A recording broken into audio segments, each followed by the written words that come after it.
ठीक है, recording on कर दी। चलिए तो हम अच्छा मुझे याद दिला दीजिएगा कि अटेंडेंस कब लेनी है। When we have good population, अभी 15 लोग हैं शायद, तो 5-10 मिनट में हम अटेंडेंस भी ले लेंगे। तो हम क्या पढ़ रहे हैं? हम ये पढ़ रहे हैं कि सॉफ्टवेयर इंजीनियरिंग एक लार्ज और कॉम्प्लेक्स और जहाँ बड़ी टीम हो, मतलब 3 लोग बैठे हुए हैं और डेवलप कर रहे हैं पास पास, तो शायद इतना मसला नहीं है। When you have a large team, तुम क्या कर रहे हो, मैं क्या कर रहा हूँ, कहाँ स्टोर करना है, एरर आएगा तो क्या होगा। जब बहुत सारे लोग हैं तो टूल्स एंड टेक्निक्स मैंडेटरी हो जाती है या मस्ट हो जाती है। ठीक है, ये हम पढ़ रहे थे। फिर हम ये देख रहे थे कि जब हमने शुरू किया था सॉफ्टवेयर बनाना, तो we did not have tools and techniques. कुछ जबरदस्त लोग थे जो अच्छा प्रोग्राम बनाते थे, वो आर्ट था उनका। ठीक है, जैसे माइक्रोसॉफ्ट वर्ड है, एक अकेले आदमी ने बनाई है। ठीक है, लेकिन अब हम एक टीम को सिखा देते हैं और फिर हम 10-15 लोगों को सिखा देते हैं कि वर्ड कैसे बनता है या प्रोग्रामिंग कैसे होती है। That is called craftsman. ठीक है, फिर वो एक आदमी 10-15 लोग 20 लोगों को सिखा देता है अपनी बेस्ट प्रैक्टिसेस। देखो ऐसा करो, देखो ऐसा कर लो, देखो ऐसा कर लो। जब भी कोई चीज नई सर्विस इजाद होती है या इंट्रोड्यूस होती है, तो वो पहले कुछ लोगों को आती है। They are like artist. जैसे आज आप दुकानों से जाके जूता ले लेते हैं, लेकिन आज से 100 साल पहले या बहुत सालों पहले कुछ ही लोग थे जो जूता बना पाते थे, उनका आर्ट था। फिर उन्होंने कुछ लोगों को, अपनी औलादों को सिखाया, तो फिर वो कुछ हुए। अब ये है कि वो एक फैक्ट्री में बन जाती है। ठीक है, तो इसको हम जरा समझते हैं। फिर हमने ये देखा था कि जब थोड़े से लोग हों, ये 2-3 लोग हों, तो वो क्या करते हैं, उनकी अप्रोच कोई मेथडोलॉजी नहीं फॉलो करती है। वो रिक्वायरमेंट लेती है और कोड बनाना शुरू कर देती है। जो आप बताते जाएंगे वो डेवलप करते जाएंगे। तो पहला वाला जो तो ये नजर आ रहा है, ये पहला वाला तो ये कि जनाब ये वाला साइकिल है। ये पहला वाला ये हुआ कि उन्होंने बताया हमें। ठीक है, हमें, मैं थोड़ा सा लिख रहा हूँ ताकि आपको समझ में आ जाए मैं क्या कह रहा हूँ। कस्टमर ने रिक्वायरमेंट दी,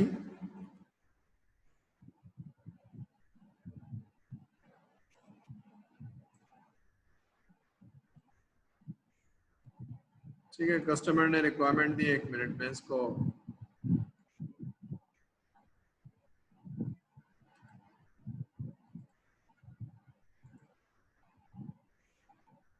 ठीक है, कस्टमर ने रिक्वायरमेंट दी पहले वाले साइन में, और आपने क्या किया, आपने इसको कोड कर दिया। मैं इसको यहाँ ले जा रहा हूँ ऊपर, या आप उसको एज ए प्रोग्रामर आप उसको कोड कर देते हैं। जो उसने बोला आप उसको प्रोग्राम दे देते हैं, प्रोग्राम दे देते हैं। ठीक है, उसके बाद वो फिर बता रहा है, क्या बता रहा है, कुछ बता रहा है जो सही नहीं चल रहा है, दैट इज बग्स। ठीक है, ये आपको बता रहा है एरर्स, या आप उसको बग्स कह लें।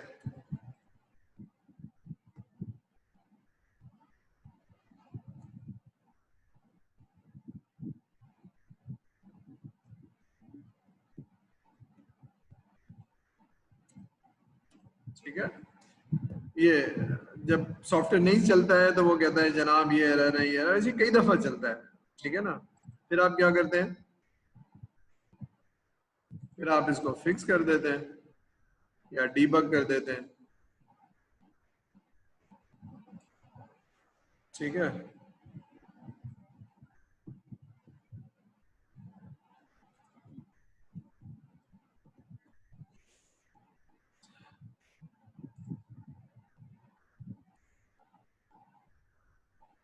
ठीक है, ये बात समझ में आ रही है।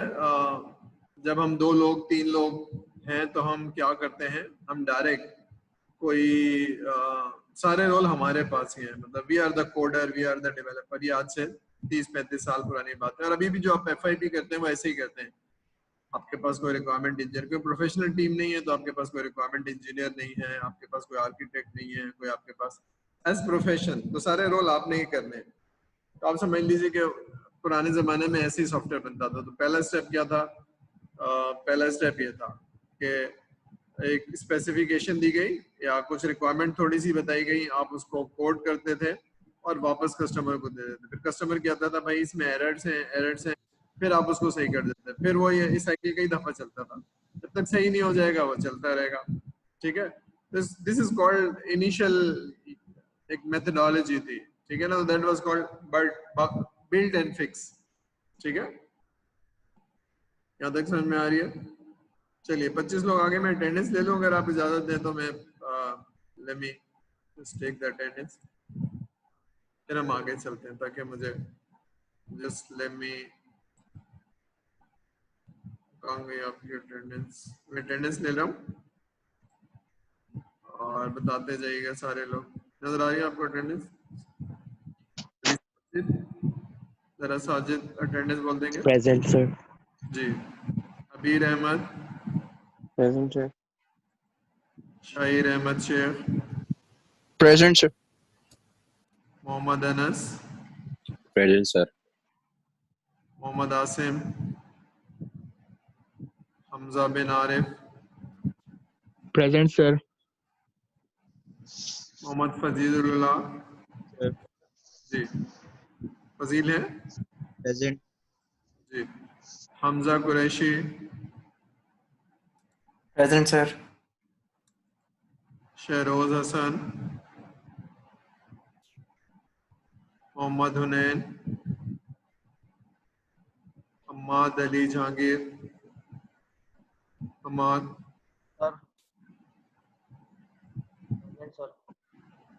आपकी आवाज नहीं आ रही लेकिन मुझे नजर आ रहे हैं, अब मैंने लगा दिया। जहाजेब जावेद, आपका माइक शायद पता नहीं चल नहीं रहा है। Mohammad Jahazeb present sir. जी, जहांदेव जावेद प्रेजेंट। जी जी ठीक है। Suraj Kumar, present sir. Mansoor Sabir, Marziya Muazzam, present. Mohammad Abu Atiq, Syed Mohammad मास Shafiq, present. Syed Qasim Zaidi, present. Haider Naseer, present sir. Mohammad Qasim, present sir. Hamza Rashid Qureshi, present sir. Rohan Rehan, present sir. Mohammad Safeer, present sir. Shahrukh Faizi, present sir. Sadiya Shujaat,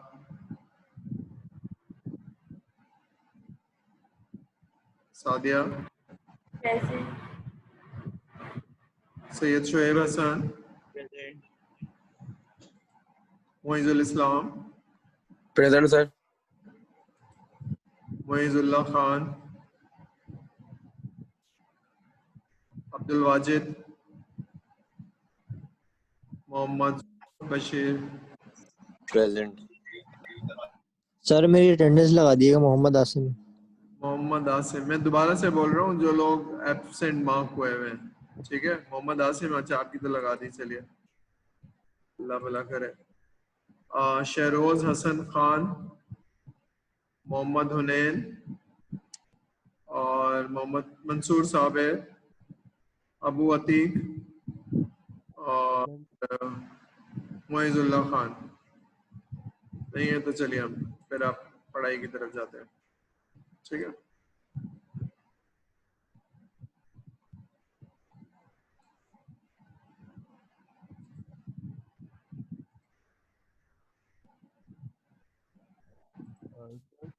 चलिए अभी तक कोई बात नहीं समझ में आ रही है तो मुझे रोक के आप पूछेंगे, सवाल करेंगे, क्योंकि हम एक दूसरे को नहीं देख पा रहे। तो अगर आप सवाल नहीं पूछेंगे तो my assumption is that you understand. ठीक है ना, I'll ask question and I will assume that you understand. तो जहाँ पे भी आपको कोई बात नहीं समझ में आए, आप हाथ रोकिए, सर से सवाल कीजिए and we'll try to understand that. ठीक है, थोड़ा सा इशू है कि हम आमने सामने नहीं है। तो हम ये बात कर रहे थे पुराने ज़माने की है। अब इसमें क्या इश्यूज हैं हम ये भी बात करेंगे ताकि आप रिलेट कर पाएँ कि भाई हमें क्यों मेथडोलॉजी या टीम के साथ काम करने के लिए कुछ तरीक़ेकार, टूल्स, टेक्निक्स सीख। सर ये क्लास रिकॉर्डेड है क्या? ये क्लास रिकॉर्ड हो रही है रिकॉर्ड। ओके सर, ठीक है। रिकॉर्डेड नहीं है, रिकॉर्ड हो रही है। ठीक है, ओके जी। रिकॉर्डेड में तो एक वीडियो चलेगी जो आप सुनते रहेंगे और आपको बाद में सवाल जवाब करेंगे। This is online class. चलिए, खैर, तो जिस तरह से आप FIP करते हैं वो ये तरीकाकार है। लेकिन जब एक बड़ी टीम में जाएंगे, फॉर एग्जांपल आप सिस्टम लिमिटेड में काम कर रहे हैं या अवांजा में या 10 में, तो जहाँ 100-150 लोग हैं जिनके साथ आप हैं, तो you need to learn few things. ठीक है, तो वो आप थोड़ा सा अपने आप को समझेंगे कि why you need to learn those tools and techniques। तो हम ये थोड़ा सा समझ लें। ठीक है, फिर हमने एक टिपिकल इंजीनियरिंग अप्रोच पढ़ी थी लास्ट क्लास में, वो हमने पढ़ ली थी। विल गो क्विकली, सिवाय इसके कि जो लेफ्ट साइड पे है वो रिक्वायरमेंट है और हमने कहा था ये एक अलग तरीका है लेने का, इसका टेम्पलेट एक तरीका है। तो वो हम पढ़ेंगे जब हम शायद 2 वीक्स के बाद हम पढ़ रहे होंगे कि रिक्वायरमेंट कैसे ली जाती है, क्यों ली जाती है रिक्वायरमेंट। इसलिए कि सॉफ्टवेयर की जो रिक्वायरमेंट है वो नॉन टेंजिबल है या इनटेंजिबल है। यानी अगर आपके घर, तो घर की रिक्वायरमेंट, कमरे, दरवाजे, these are all tangible, you can see it. लेकिन सॉफ्टवेयर तो दिख नहीं रहा है ना, आप कुछ बता रहे हैं जो कि चलेगा और जब एग्जीक्यूट होगा जब पता चलेगा। तो कैसे ली जाती है, बिजनेस एनालिस्ट कौन होता है, तो there are roles and there are processes. ठीक है, फिर दूसरी वाली चीज जो इसके अंदर है, you know, something in the ellipse, ये आपकी एक्चुअली वो काम है जो आप करते हैं। यानी आप डिजाइन, कंस्ट्रक्ट और टेस्टिंग करते हैं, ये वाला काम आप करते हैं। तो इसमें अगर आपकी रिक्वायरमेंट सही नहीं है तो probably you will miss few things.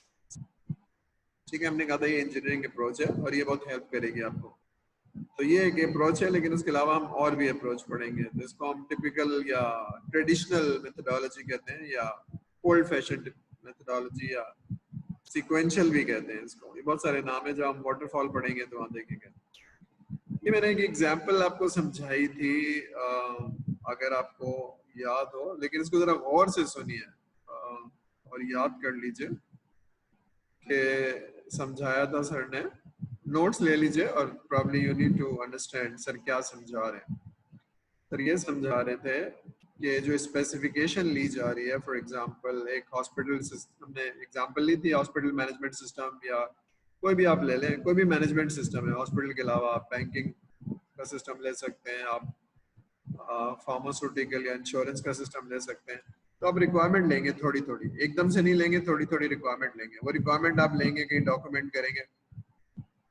मेरा पॉइंट ये था कि अगर आप रिक्वायरमेंट ले रहे हैं और आपने कोडिंग पढ़ी हुई है, आपने डिजाइनिंग पढ़ी हुई है, आपने टेस्टिंग पढ़ी हुई है, आप सॉफ्टवेयर इंजीनियर बन रहे हैं ना यहाँ पर 4 साल, तो आपने ये चीजें पढ़ी हुई है नॉर्मली। लेकिन अगर आप बैंकिंग नहीं पढ़ रहे हैं या आप हॉस्पिटल नहीं पढ़ रहे हैं, तो you will have challenge in understanding the requirements. आपने बहुत मेहनत कर ली, सब कुछ कर लिया, डॉक्यूमेंट भी अच्छा बना लिया, हॉस्पिटल को भी पढ़ लिया, but still there is a possibility कि बहुत सारी चीजें आप भूल जाएं, या आप सही तरह से समझ ना पाए, या आप अंडरस्टैंड ना कर पाए। ठीक है, तो मैं एज्यूम करता हूँ कि आपने बहुत अच्छी रिक्वायरमेंट ली है और आपने 85% चीजों को समझ लिया है और बहुत थोड़ी सी चीजें मिस हुई हैं, दैट इज 15%। ठीक है, तो आपकी रिक्वायरमेंट करेक्ट, रिक्वायरमेंट 100% नहीं है। बात समझ में आ रही है? Why? Because you have not adopted the previous methodology जिसमें सक्सेस होती थी। और जब आप बना रहे हैं, कोडिंग कर रहे हैं और टेस्टिंग कर रहे हैं, तो there is a great possibility कि यहाँ पे भी आप कुछ चीजें मिस कर जाएंगे। ठीक है, ठीक है,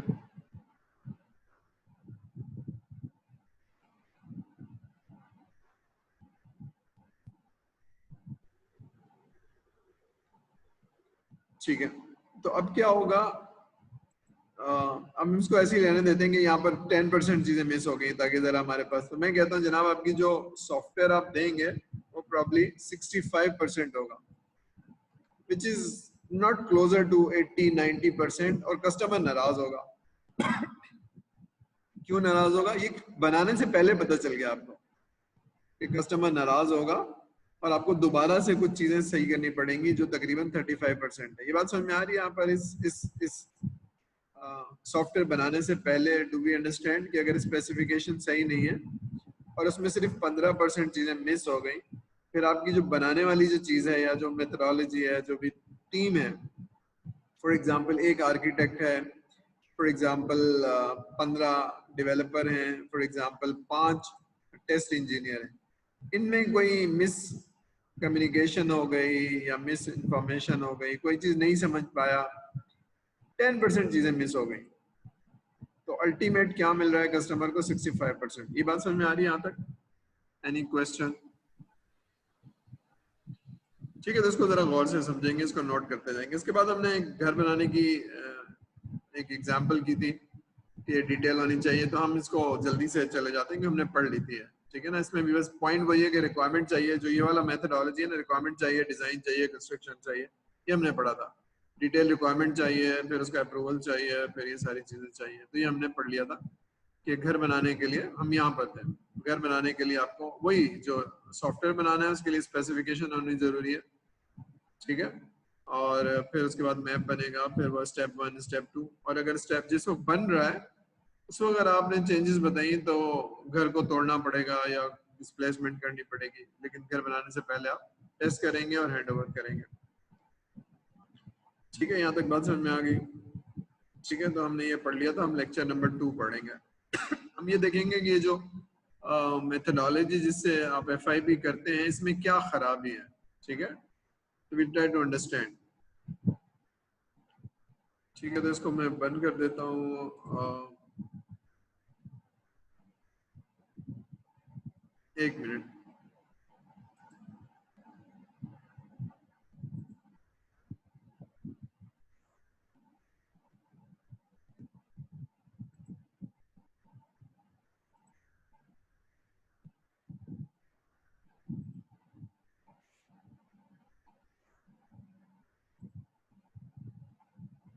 ठीक है, हम पार्ट 2 पढ़ रहे हैं। ये जो इंट्रोडक्शन ऑफ सॉफ्टवेयर इंजीनियरिंग का है इसका पार्ट 2 पढ़ रहे हैं। इसमें हम एक्चुअली ये पढ़ेंगे कि इस मेथोडोलॉजी में जिससे आप FIP कर रहे हैं इसमें खराबी है क्या। ठीक है, मेथड में क्या खराबी है और इंसान का जो बिहेवियर है वो क्या हमें रिस्ट्रिक्ट करता है। ठीक है, अगर आप खुद बना रहे हैं और आपके दो दोस्त दाएं बाएं बैठे हैं तो probably there is no an issue, लेकिन बड़ी टीम है और बड़ा सॉफ्टवेयर है तो व्हाट आर द प्रॉब्लम्स। ठीक है, तो हम थोड़ा सा कुछ चीजें पढ़ेंगे, probably that will make you understand कि सॉफ्टवेयर इंजीनियरिंग क्यों जरूरी है। ठीक है, तो कागज पेंसिल ले लीजिए, थोड़ा सा नोट कीजिएगा। विल स्टडी कि आपका ह्यूमन कैसे बिहेव करता है। I am not teaching you psychology, लेकिन इतनी साइकोलॉजी आपको आनी चाहिए, इसलिए कि जब आप सॉफ्टवेयर बनाते हैं तो उसमें लोगों का बिहेवियर बहुत काउंट करता है, लोगों का जो because it is not machine. लोगों से रिक्वायरमेंट लेना और फिर लोगों से डेवलपमेंट टीम से काम लेना, टेस्ट इंजीनियर से काम लेना, तो probably you need to understand how human behaves. ठीक है, तो हम इसको थोड़ा सा समझते हैं। अब ये थोड़ी सी नई चीज होगी, लेकिन बहरहाल इसको हम अच्छी तरह से पढ़ेंगे और जरा देखेंगे तो हमारी समझ में आ जाएगा। अब ये देखते हैं बिल्ड एंड फिक्स में खराबी क्या है। तो let us study the early model of the development so that we can identify its weakness. ठीक है, कि अगर इस तरह से बनाते हैं जो FIP करते हैं उसमें वीकनेस क्या रह जाती है, ये नोट कर लेंगे और फिर आप जब FIP बनाएंगे तो फिर आपको याद आएगा कि अगर हमने ऐसे ही बनाया तो प्रॉब्ली विल हैव वीकनेस। ठीक है, जब आप एक अच्छे प्रॉब्लम स्टेटमेंट को और प्रोजेक्ट साइज को लेके चल रहे होंगे तो प्रॉब्ली विल फील, ये चीजें याद आएंगी आपको। ठीक है, जरा पढ़ते हैं और जरा समझते हैं इसमें क्या लिखा हुआ है। ठीक है,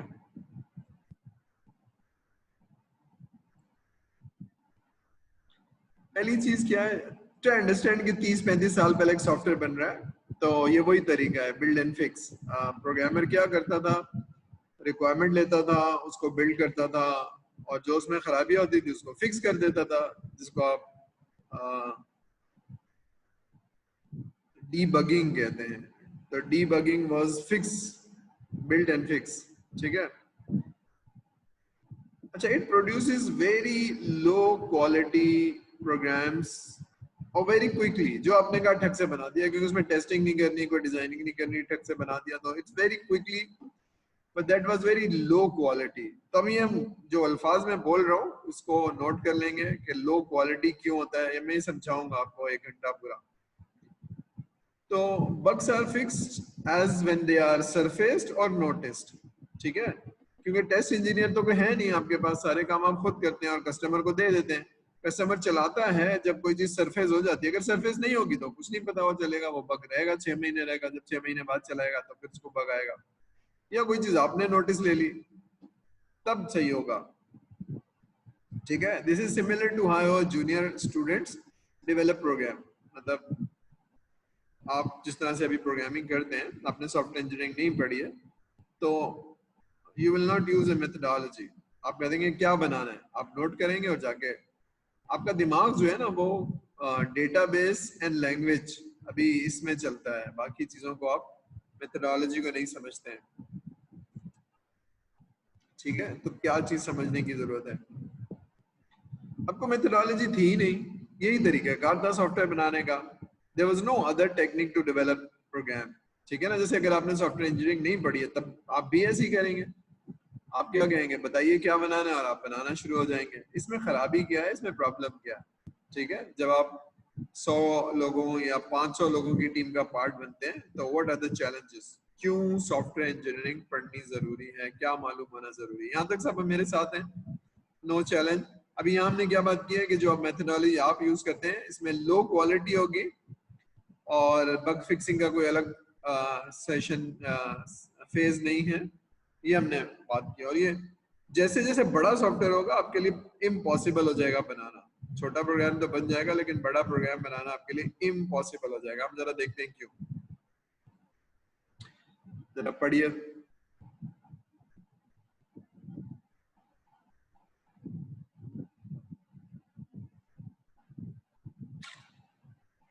थोड़ा सा एज्यूम करिए कि अगर आप सॉफ्टवेयर बनाते हैं तो ऐसे ही बनाते हैं. आप प्रॉब्लम स्टेटमेंट या प्रॉब्लम सुनते हैं and you start writing the program after taking the few notes.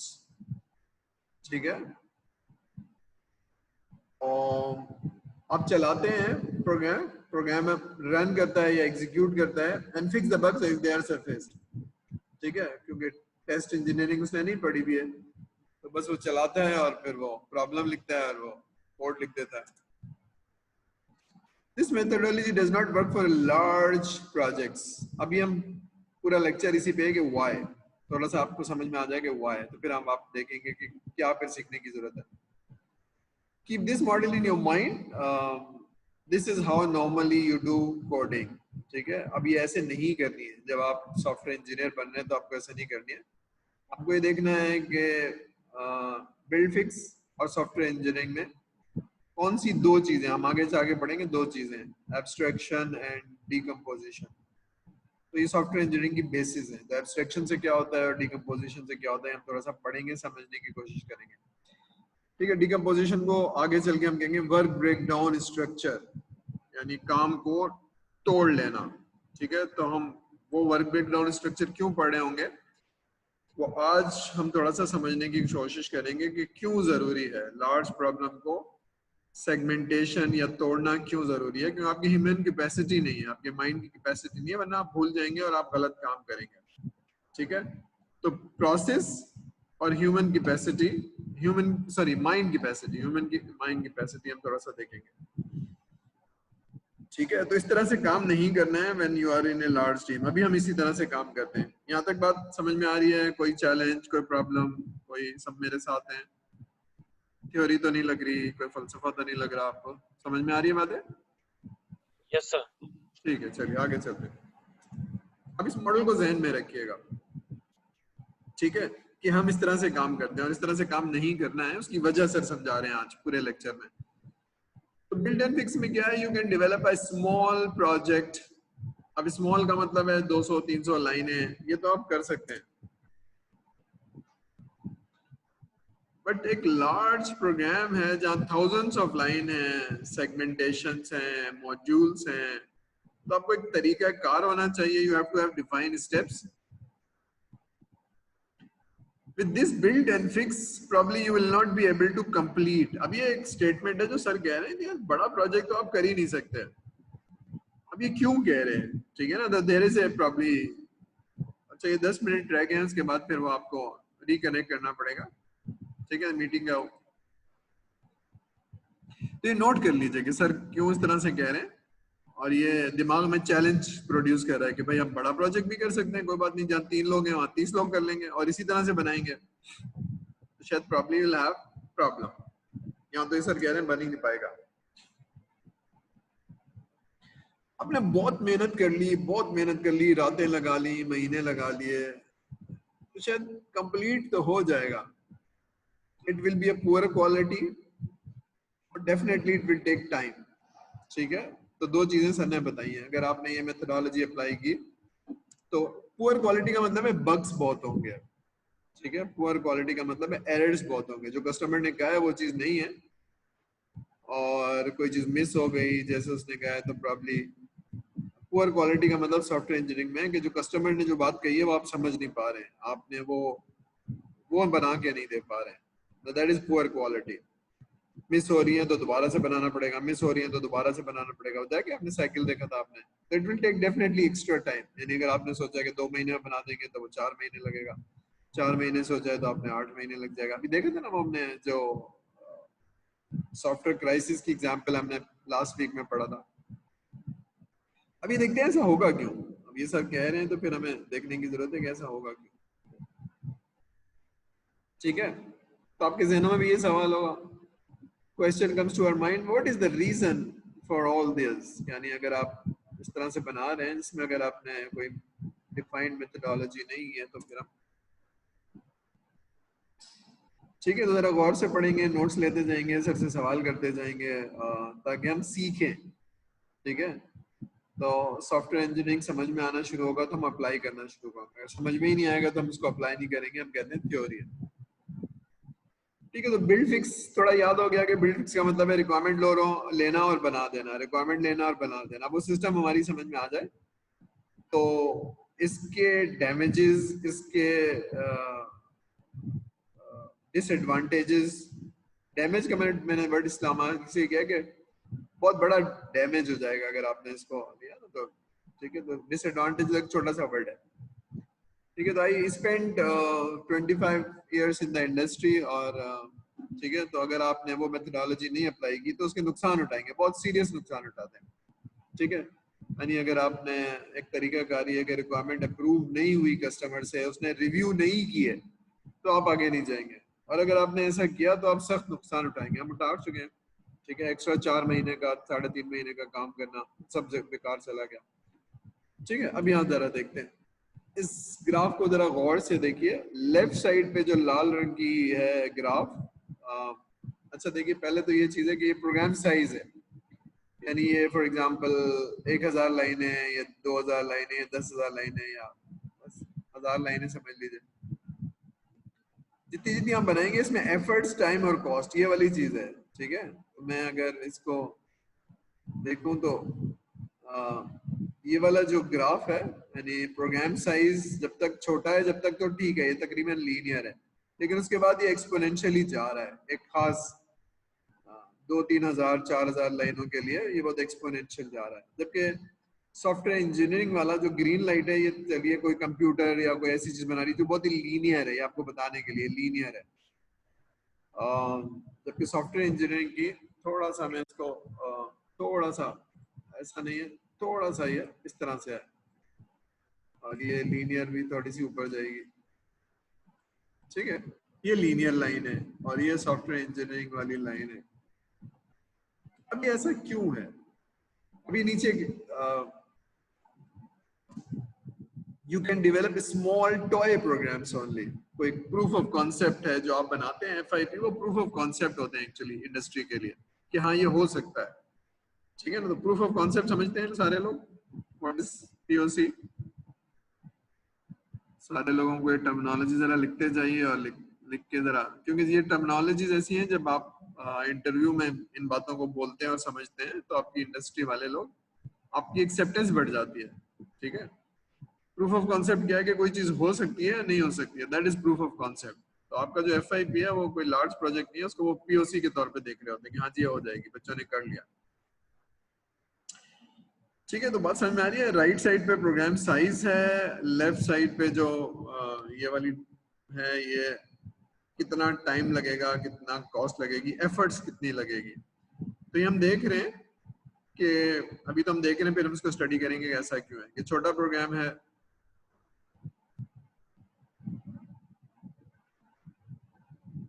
Chat में क्या कहा है सर, मेरा नेट बंद है, अभी क्लास कनेक्ट की है। आगे क्या लिखा है, मुझे रोमन पढ़नी नहीं आती है सर, थोड़ा सा। ठीक है, कोई अपना माइक ऑन करके मुझे बता देंगे। चलिए, अटेंडेंस की बात है तो मैं फिर अटेंडेंस नेक्स्ट जब हम लेंगे तो फिर मुझे मेल कर दीजिएगा। चलिए, तो यहाँ तक बात समझ में आ रही है कि बिल्ट एंड फिक्स तो याद हो गया ना कि बिल्ट एंड फिक्स क्या होता है कि हमारे पास दो ही टीम है, एक तो कस्टमर है तो एक होगा या दो होंगे, लेकिन हमारे पास 3-4 लोगों की टीम है जो प्रोग्रामर है और वो बना रहे हैं, तो that is build and fix. और सॉफ्टवेयर इंजीनियरिंग में हम देखेंगे कि हम चीज़ों को ब्रेक कैसे करते हैं और तरीका कार क्या होता है, और हम उसको तकरीबन, ठीक है, यहाँ तक बात समझ में आ रही है। हम इसको जरा आगे चल के देखते हैं। अब ये देखिए जरा, यहाँ मैंने 3 लकीरें लगा दी हैं और सॉफ्टवेयर इंजीनियरिंग तो तकरीबन लीनियर जा रही है, लेकिन यहाँ पर देखिए यहाँ तक तो ये लीनियर है, उसके बाद इसका ग्राफ बढ़ना शुरू और यहाँ तकरीबन इम्पॉसिबल हो गई। ये देखिए, cost and time increase almost exponentially, ठीक है ना, बहुत ज्यादा एफर्ट लग रही है। और कोड थोड़ा सा, जरा सा देख रहे हैं आप, ये जरा सा, बहुत बड़े सॉफ्टवेयर की बात नहीं कर रहा हूँ, ये लाखों लाइन की बात नहीं कर रहा हूँ, यहाँ 5-6 हज़ार या 10,000 लाइनों के कोड को बहुत मेहनत लग रही है। You do your best, but still you cannot develop program after a certain size. यहाँ तक बात समझ में आ रही है कि अगर इस तरह से बनाएंगे और एक लार्ज एप्लीकेशन है तो you won't be able to develop। क्यों नहीं कर पाएंगे, इसकी वजह जानने की कोशिश करेंगे कि ऐसा क्यों है और माइंड की लिमिटेशन क्या है। ठीक है, अगर कोई चीज लिखी हुई है तो शायद हमें याद रहेगी, लेकिन अगर लिखी हुई नहीं है तो हमें बहुत अच्छे याद नहीं रहेगी। ठीक है, पता नहीं मैंने आप लोगों की बात बताई है नहीं बताई है, लेकिन थोड़ा सा ये this is not a lecture but give me 1 minute ताकि मैं आपको बता दूं और आपको जहन में आ जाए और आप उसको याद रखें। अगर आप सर का लेक्चर सुन रहे हैं और देख रहे हैं और अपने 2 सेंसेस को इस्तेमाल कर रहे हैं तो पॉसिबिलिटी है, ये रिसर्च कहती है कि पॉसिबिलिटी है कि जो कुछ आप सीख रहे हैं, सर ने अगर जो कुछ बोला उसका 20% शायद आप रिटेन कर पाएंगे, 20%। लेकिन जो कुछ आप सुन रहे हैं और आपके दिमाग में जा रहा है उसको दोबारा से प्रोसेस करते हैं कि सर ने क्या कहा था, और उसको प्रोसेस करने के बाद, सोचने के बाद दोबारा अपने हाथ के जरिए कॉपी पे नोट लिख देते हैं। ठीक है, जो सर ने कहा उसको दिमाग में चला गया, लेकिन आपने उसको रीप्रोसेस किया और हाथ के जरिए कॉपी पे लिख दिया, तो वो नोट्स बनाते वक्त पॉसिबिलिटी है कि वो 20 + 20 नहीं होगा, वो 50% या उससे ज्यादा हो जाएगा रिटेंशन। जो आपको समझ तो आ रहा है सारा, लेकिन रिटेन नहीं कर पाएंगे अपने दिमाग में, क्योंकि लिमिटेशन है दिमाग की। अभी हम थोड़ा सा पढ़ते हैं, कॉग्निटिव साइकोलॉजी कहते हैं इसको, पूरी रिसर्च है जो 2006 में बनी थी, तो वो अब समझ में आ रही है कि ऐसा क्यों होता है। पहले मैं नहीं पढ़ाता था, लेकिन अब मैं समझाऊंगा ताकि आपको क्लियरली समझ में आ जाए कि ऐसा क्यों है। तो 3 स्टेप है जिससे सीखा जाता है। पहला स्टेप ये है कि आप सुने सर की बहुत गौर से, और दूसरा स्टेप ये है कि आप नोट्स लेते जाएं। तीसरा स्टेप ये है कि उसको रिवाइज कर लें और पॉसिबली किसी को सिखाएं, समझाएं, तो आप जो कुछ सीख रहे हैं वो 80% से ज्यादा हो जाएगा। रिटेन करना जो है ना आपके लिए आसान हो जाएगा। अगर आप उसको रिवाइज नहीं कर रहे हैं तो बहुत जल्दी से भूल जाएंगे। अभी जहन में रखिएगा, सर ने ये बात बताई है। यहाँ तक क्लियर है सबको? आप देख रहे हैं कि बिल्ट एंड फिक्स में सर ने एक प्रॉब्लम बताया है कि यहाँ तक कुछ छोटे प्रोग्राम तो ठीक है, 200, 300, 400, 1000 लाइन तक तो ठीक है, लेकिन उसके बाद जैसे जैसे आप जा रहे हैं तो ये बहुत एफर्ट्स लग रही है। देख रहे हैं आप, ये एफर्ट्स बहुत लग रही है और साइज बड़ा नहीं हो रहा। और एक हद ऐसी आएगी कि जहां उसके बाद फिर वो आपको बड़ा सॉफ्टवेयर लिखना बड़ी कॉम्प्लेक्स एप्लीकेशन लिखना आपके लिए पॉसिबल नहीं होगा, ठीक है, unless you learn certain tools and techniques, ठीक है। यहाँ तक बात समझ में आ गई, हम आगे चलें, थोड़ा सा क्लियर है सबको?